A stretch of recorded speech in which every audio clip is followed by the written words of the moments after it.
আসসালামু আলাইকুম। আজকে আমি বানাতে যাচ্ছি নুডলস পাকোড়া। এখানে আমি এক প্যাকেট নুডলস 1 কাপ পানি দিয়ে নুডলসের সাথে যে মশলাটা থাকে তা দিয়ে সিদ্ধ করে রেখেছি। এখানে আমি দেব আধা কাপ পেঁয়াজ, একটা টমেটো, একটা গ্রিন চিলি, কোয়ার্টার টিস্পুন লবণ, 2 টেবিলস্পুন ময়দা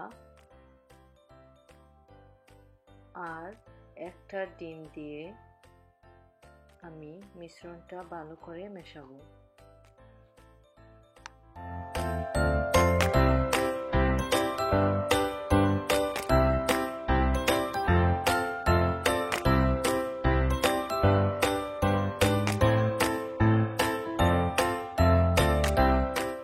এখন আমি গরম তেলের মধ্যে ফ্রাই করব।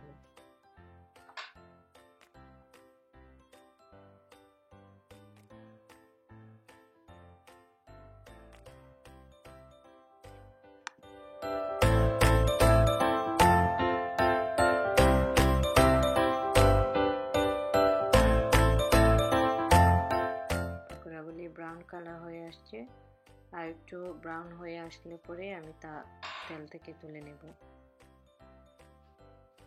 এখন আমি আমার পাকোড়াগুলি তেল থেকে তুলে নেব।